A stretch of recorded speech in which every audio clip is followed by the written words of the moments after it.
bul ci dugg balaa bul ci dugg ak Tapha Junior nga njëkk a bëreel balaa bul ci dugg wala. bien sûr waaw Tapha Junior laa njëkk a bëreel waaw. Tapha Junior fekk na boobu da nga tegle ay defet. waaw waaw. léegi nag dama ñëw dama teglewuma sax defet mais dama toog 5 ans yoo xam ni aw ma victoire. difficulté yu garaaw ah. ndeysaan moo tax encore une fois Tapha Gueye il faut que ma koy remercier quoi parce que moom grand boobu yàlla daf ñu boole longue date Moustapha Gueye waaw sama grand de passage nag maa ngi nuyu axlu sage yëpp nag ah waaw ak axlu dekkil làmb yëpp donc kuku boobu foog ma dugal ko axlu dekkil làmb maa ngi koy jaarale ci président bi Ibrahima Ndione Gris Bordeaux le tigre à 4 poires comme ni ma koy waxee saa su ne lom ba di ziarale bu baax Balla Diouf Khadim Gadiaga laa sana Cissé aussi maa ngi koy def kuku bu baax a baax di ziarale tamit sama non kooku mooy sama idole Mansour Madiama Diop kooku mooy sama idole Malal Ndiaye aussi mon frère maa ngi koy ziar mi ngi fii sama wet moom ñoo nekk do fi mais moom it di nga ko jël ci invité parce que Malal aussi waaw ñoom Boy Sey tout le monde ñu ngi fi yaa jàmm mais contact boo ci soxla rek parce que mbër yi nekk international aussi tamit dafay am solo ñu leen di leen di fàttali tuuti waaw ñu leen di fàttali tuuti donc nag maa ngi ziar Akhlu Sall Baye Ibrahima Ndiaye xalif général kullu mbër ñu ngi koy ziar bu baax a baax moom mooy le xalif Baye ba Ibrahima Ndiaye di ko kuku bu baax di ziar Akhlu Sall gépp nag ah mais gars yi ñu ngi leen réclamé sànq ñu ne booy jeexal di leen may benn bàkk waaw non loolu après daañ ci ñëw parce que kebatu bi sax xam naa ni sama rakk laa seen Cissé moo ma ko dàq mais man il faut que dinaa jéem a mos tuuti rek dinaa jéem a mos day dekkil làmb loolu bokk na ci luy dekkil làmb waaw mais xam nga aussi tamit ñooñu dafa am ñu ko moom ndax dafa am ku ñuy wax Mbal Diagne Mbal Tàkko Diagne Ilimani Gànjool kooku boo ko déggee mooy Moustapha Gueye numéro 2 borom Ndakaaru mooy Papa Ndoye la war a baax nag boo ko déggee mooy laa seen Cissé ñooñu ñoo moom bàkk parce que dañu nekk ay xale ba pare maanaam nekk ci loolu ba gimmi ci Papa Ndoye moom buy bàkku da nga naan kii maam góor gi Njaay mooy wax donc yooyu aussi tamit dafa am solo ci làmb dafa nekk loo xam ne cafka làmb la te da koy dundal donc ñun nag xaw nanoo doon tuuti parolier ci wàllu kàddu parce que nag ci groupe yi ñu ñoo res animation bi léeg-léeg sax ñu jéem a revue de presse comme njàng mi sorewul nag des fois ñu yàq baat yeeg dugg fii génn fii mais daal dinañ koo taxale ba nit mën koo dégg ci la bokk mais ma bëgg la laaj sa combat ak Tapha Junior noo ko waajalee waaw dafa am solo ndax man combat boobu bi muy ñëw ci làmb ji wóor na ma ni damay daan bilaay te maanaam les deux nag moo mën a nekk témoin parce que maa moom ñoo entraîné combat bi les deux moom moo mën a nekk témoin mais les deux xam nga lu ma wax vey combat bi dama papa li ma ci naqay rek bu subaa di nga taw xal booy bi ma ne ko mais lu leer Mamadou Fall lu tax nga wax loolu mu ne ma non parce que dama gis état bi nga nekk man fi mu toll nii mënuma laa yëngal te booy bi yaakaar na ne mag lay bëreel ma ne ko waa léegi loolu sekkare la léegi jour boobu lay feeñ parce que nag li tax ma doon gërëmaat Moustapha bu baax parce que boobu dama nekk ci revers yu doy waar parce que man dama daan Ernest Diatta bëri Issa Pouye def sans verdict am lancé bu baax nekk ci coow bu rëy maanaam ci saison boobu ñu may proposé ay mbër ma toog saison boobu bëréewu ma ca déwén sa Gaston tëgg sama combat ak Babacar Diallo te bi may bëreeg Babacar Diallo sax boobu man maa ngi ci lancé boo xam ni Pala Diop sama ménager dafa ne ma waroo jël combat bi ma ne ko waaye ba mu jël combat bi daan waa ji continuer sama semaine far yàlla dogal Babacar Diallo daan ma ci revers boobu nag dama cee jógee mel ni sama làmb dafa tëju may tegal ay revers rek mais nag yàlla daf ma dimbali woon ma nekk mbër moo xam ne toujours dañ may sollicité musuma année balance man li ma bëri yëpp saison bu jot dinaa ci bëri dëgg la saison bu jot dinaa ci bëri damay am defet sax mbër ma daan ma njëkkaat ko am combat dëgg la donc yooyu sens la ci làmb quoi donc foofu revers ba keroog may jëlaat Tapha Junior yenn victoire rek laa ci am mooy victoire u àll bi Cheikh Diop sénégalais mbuur laa bëreeg moom dama ko dóor mu daanu moom ak Linguère magu kii bi mais yi ma bëri Dakar yëpp dama ko perte dëgg la donc donc nag ci période boobu ci laa jël Tapha 2 fekk nag situation bi changé tuuti liggéey bi dugg ma commencé di entraîner commencé jël forme bu spécial jamono boobu ñi may xool sax may dox parce que maa ngi fàttaliku boobu émission 7FM bi moo amoon. ñoom Modou Mbaye Gar mi ñoo ko doon aminé affaire yooyu. Modou Mbaye Gar il a fait un jour surprise na ma Colobane ma jugee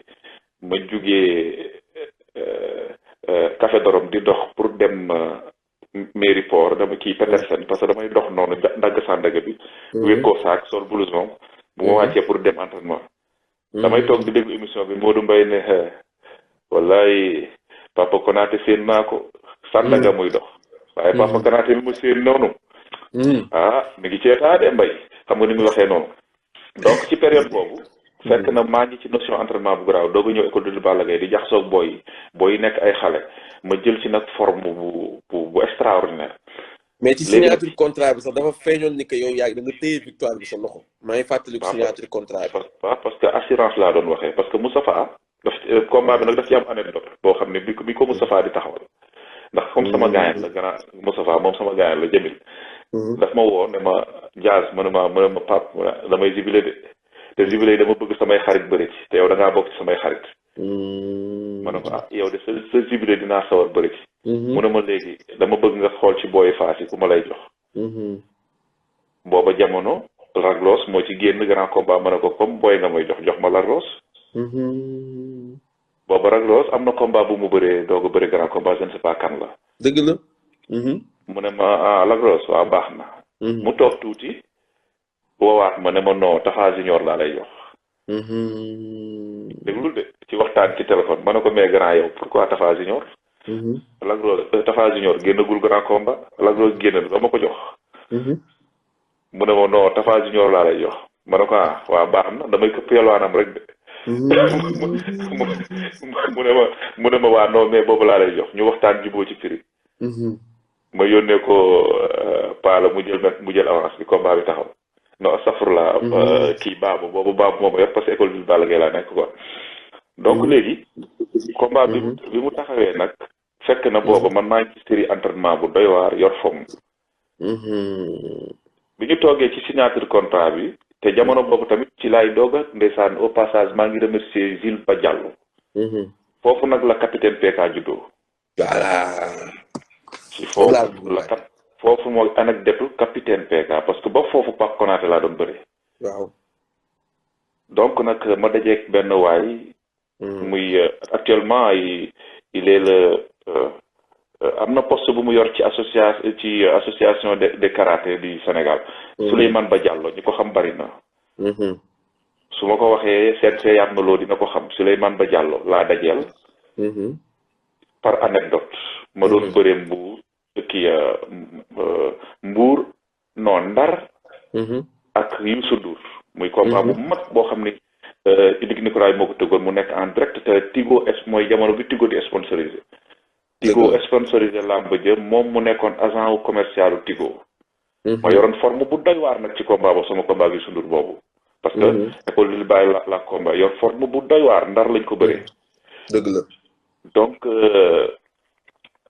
Youssou Ndour daan ma moom Gilles foofu la ma gisee te Gilles dañoo bokkoon Savoie mu nekkoon agent commercial Savoie bi ma gisee foofu nag ci biir làmb ji ñu nuyoonte ma def ay va-et-vient toujours nag mu ñëw nag sama wet xam nga mel ni ku familier ak man conseiller ma ci làmb ji yooyu ba làmb ji jeex ñu daan ma ci la jëlante numéro mu ne ma nag yow gis naa ci yow loo xam ne athlète nga ku la jàppale nga def dara nga def ne ma léegi dañuy wootante ñu waxtaan Gilles Ba Diallo boobu ñu daje mu ne ma léegi il faut que ma defaral la programme yemul foofu de yóbbu ma Olympique Club moom Gilles Ba Diallo fayal ma saal ne ma fii parce que boo bëggee nekk professionnel il faut nga dem image professionnel yóbbu ma Olympique Club fayal ma saal bi adhéreel ma taal otoom yóbbu ma ne ma del entraîné si fii ne ma léegi may ma tuuti dama lay defal feuille de route ci la ma defal presse-book maa ko njëkk am ci bëru Sénégal yi presse-book laay démbale ba léegi daf ma koy fàttali dafa ne ma Pape ci sa Facebook la ñu inspiré woo Gilles defal ma Facebook bind ci la lutte à un nom capitaine PK. Il a bien réfléchi. capitaine PK bi yàlla def ci siru mooy parce que booy ne capitaine PK da ngay génnee diminutif Pape Konaté. mu génnee ci le capitaine de l'arène ba pare def le penseur qui met KO. léegi li mbóot mi mooy. le penseur qui met KO avant même le combat contre. avant même le combat di Tapha Junior moo tax Jules Ba Diallo boobu non c'est un mythe parce que bi mu defee kaye bi bind capitaine PK léegi ne ma nag Pape capitaine bi il faut nga jëmmal ko. waaw. moo waral ma endossé brassard bi ci bopp bi moo waral ma endossé brassard bi ci main gauche bi. ci loxo bi dëgg la mu ne ma léegi comme yow da nga nekk ci ay revers da nga war a judduwaat. il faut nga am beneen tur bu bees. il faut nga am beneen slogan. il faut nga wone beneen xar kanam boo xamante ni. maanaam boo ko incarné rek. affaire bi dox. dëgg la. si la def la lutte non capitaine PK. donc muy Pape Konaté aussi muy diminutif Pape Konaté. yàlla def ci barke parce que barke bi mooy mënoon na wax le penseur qui met KO du doon KO du doon KO. mu doon ay daan dëgg la nga dóor Tapha Junior combat boobu KO nga indaale woon. bon KO nag moom kenn du la wax da koy indaale. KO day ñëw ci làmb. waaw parce que KO boo ko wutee sax ñu daan la. mbër du wut KO mais KO day ñëw ci làmb. nit nag di nga mën xeex. xam notion xam fi ngay dóor pour nit daanu. waaye nag boo ko yéenee rek yàq sa làmb. waaw da ngay ñëw pour bëre gis buntu teg ci ku maanaam KO ñëw mais KO kenn du ko cherché boo ko cherché rek ñu daan donc nag préparation bi nekk préparation bu sérieux parce que am naa Jules Ba Diallo mu tegal ma itinéraire ma am école de lutte Balla Gaye nekk ak ay xale yu nekk ci maanaam buntu làmb xëccoo bi metti lool contact bi di metti lool donc loolu moo ma dimbali ba ma réussir xale yooyu noonu ma bëre maguma leen sax mag bu bari parce que bi may bëre ñoom ay 32 ans la am ñoom xam naa ne ay 25 ans la ñuy am 26 ans 27 ans mais comme Pape Konaté dafa yàgg ci làmb yàgg boo xam ni dañu naan kii benn mag la paa la. dëgg la. donc loolu mooy revers bi combat bi noonu la taxawee bi mu taxawee nag. donc ñu ñëw stade bi ñu ñëwee moom les deux mën na témoin li may wax nii ah. les deux moo ne ma Pape booy bi ndeysaan xamul li xew mais yàlla waram day ko. yàlla dogal bi ñu ñëwee mu samp dëggal boppam te ci signature contrat bi moom boo déggee ni ba mu waxee rek man xam naa ni dama koy daan parce que li tax mooy moom parce que hôtel Dior laa bëreel mu nekkoon combat bu metti parce que hôtel Dior bëri nañ sax ba làmb ji waaj a matinil bon ma am ci blessure ci faar ci biir combat bi après moo waraloon sax arrière moom da arrière di génne bala mi sàmba naan PK ma ngay daw ma ngay génn làmb ji xam la mu dafa mën tooñ waaye mi ngay sàqi xam nga après ci la ma daan par 4 appui donc bu ma génnee ci combat boobu ci laa bëri kii comment dirais-je bëriwaat na encore parce que ci la tournoi mbëri démb yi taxaw ñu tirage ma dajeeg Cheikh Kane waaw loolu yëpp école de lutte Balla Gaye la parce que étoile Dior école de lutte Balla Gaye laa ko bëre comment dirais-je Pape Sène Cheikh Kane doomu Pape Kane foofu laa ko bëree donc bi ñu bëree foofu moom Cheikh Kane ci tournoi mbëru démb yi mooy bi ñoom ndem si yàlla tubaabu jor yëkkatee naa ko jàmm tëggoon mu nekkoon 4 poules sama poule man la woon Cheikh Kane je ne sais pas fàtte naa yeneen bëri donc foofu nag la capitaine PK bi gën a siiwee nag ci tournoi boobu parce que à l'époque El Hadj Ndiaye moo leen joxoon xaalis ñu waroon tëgg tournoi ñu tëgg tournoi fayoon ñu ku ne 1 million ci jamono boobu donc nag defoon ko nag publicité bu mag chaque 15 minutes kenn ci ñun da doon génn 2S léegi nag man slogan bi moo doon capitaine PK di ko répété affaire bi nag am buzz nag dëgg la effectivement ñu defoon benn signature contrat bu mag ci statu parcelle bi donc mu nekkoon réussite bu mag nag après ci la ñu bëree Cheikh Kane daan ma boobu nag bi ma jógee foofu nag ci laa dugg nag ci reveru xale yooyu noonu waaw dugg ci kiiwu xale yooyu muy Tapha Junior boobu donc nag bi ñuy toogee ci signature contrat bi mu ne ma na nga fexe rek waaw ba yow ni ngay bëree bu ko bëree da nga dëggal sa bopp. waaw parce que comme sama combat ak Etoile Dior daw doon reculer mu ne ma nag nga dëggal sa bopp ma xam ni kii xamul li xew. te fekk na moom dafa bëggoon xeex tamit ku bëggoon xeex la Tapha Junior ku ñeme xeex. looloo tax ma dóor ko mu daanu parce que moom xamuma Tapha Junior moom bi muy bëree ak man xamuma pour moom benn pataas lay bëre rek. waaw moom xamuma booba jamono. moo tax nag léegi bi ñu déclenché xeex. maanaam moom remise laa ko dóor Tapha Junior. waaw parce que man dama am benn série boo xam ne dama koy xeexee te mbër yu bëri xamuñu ko. mooy dama lay jam gauche. parce que man droitier la xam nga. sama main de métier moo nekk ci kanam moo ëpp doole moo ëpp puissance te man sama loxo droite dafa diis. te loxo bi nekk ci kanam mooy main de métier bi mooy gaañ. léegi man dama xam nga droitier yu ci bëri muy man muy Moustapha Gueye mbër yi bëree droite yëpp. ay droitier lañu kon seen côté gauche du aay. xam nga ban droitier moo garaaw. droitier bu jiital càmmoñ. moo garaaw. dëgg la. mais ñun ñëpp dañuy nekk ndeyjoor jiital main de métier bi. léegi nag man dama ci amoon benn technique boo xam ne moo waraloon pour ma dóor nga daanu day yomb. parce que loolu ba tey Souleymane Ba Diallo moo ma ko jàngal. waaw moom karatéka la nag 4e dan la dafa ay trop. donc dama daan miime main de métier bi. def faux droit faux gauche. moo defee faux gauche bi jublu ma ci dóor ko. dama lay ootal damay miime gauche bi rek dellu soit ak droite. léegi nag bu tombeek yow ngay dóor si. dama lay contrer. ok parce que moo tax droitier bu amee technique gu xeex dafa garaaw parce que damay tooñ droite bi. génn mel ni kuy dóor gauche bi ba nga yaakaar ne day ñëw ma delloo si gauche bi indi droite bi. ok bu tombeek ngay ñëw nag. ci menton la ko dal. mi ngi noonu léegi nag dañu xeex série gauche mu tàkk rek ma def faux gauche bi rek mu yaakaar ni gauche bi ñëw rek ma delloo si ko indi droite bi tombeek mu ñëw. mu dal ci menton bi moo tax automatiquement dafa dëju. combat boobu noonu après nag relancer Pape Konaté yóbbu ko beneen niveau. ba ci sa combat bu ci dugg tamit nekkoon benn booy bu wexaat. waaw léegi nag foofu. challenge la woon ndax xam nga tax ma doon challenge. waaw jërëjëf. boobu ci loolu laa nekkoon. parce que comme dama dóor Tapha Gueye mu daanu. junior mu daanu gars yi ci bari ni affaire bi tandus la. gars yi dafa for sëriñ. nangam débat yu bari génn ci te man booba man xam naa ni dama yor entraînement. dëgg la bi ma jëlee bu ci dugg. ñoom leer dëgg boo yëpp dañ ne Pape yow yaa ngi rek victoire bu neex. bu dugg nga xam ni kenn laalu ko. dëgg la nga jël ko quoi ma ne lees mën na maa seere ba tey de. ma ne ko lees est-ce que xam nga ni bur si dugg moom it day wàccaat. dëgg ci dugg. waaw mu ne ma ah boo ma ko waxee dinaa ko gëm de ñu ànd di entraîner. mais balaa entraînement yi jeex ba combat bi jege si. la ma ne maa ngi fàttaliku ci dernier jour diin ya. te nag làmb dafa am secret. des fois boo nekkee ci notion bi maanaam dama daan dem ci diinu gàddaay di entraîner.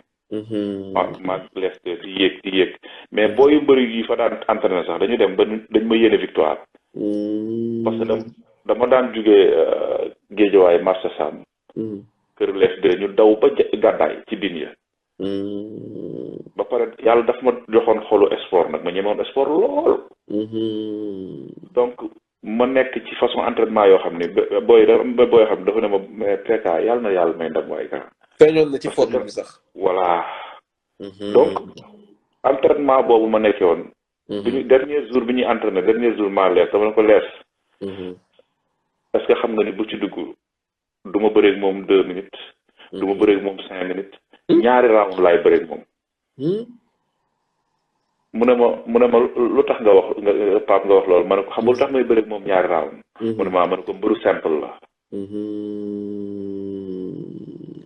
te defe na ni mag laa. moom ëpp fraîcheur. te man wóor na ma ni ma ne ko lees te man wóor na ma ni yow mu wóor la ni. guddi yi bu ci dugg maa ko ëpp doole. dëgg la. parce que li ma entraîné wóor na ma ni entraîné woo mu ne ma léegi nag pour ma daan ko mu yomb ci man. dama koy contact loo ba mu jeex. gis nga boy ci bari. boo amee no sa mbëru simple booy bëreeg moom. li ngay entraîner mooy force ak résistance. ak të. të parce que dina la def 1000 actions. damay dégg ci Baye Birahim Ndiaye xalif général. mu ne paasu bëre bu njëkk. mooy rasu ak songu. maanaam rasu ak songu. mbër bu mënee rasu. mën a song rek mën naa bat. ba pare boo mënee song da ngay daan ba daan ku la mën. dëgg la donc nag bi ci dugg loolu laa ko reyee.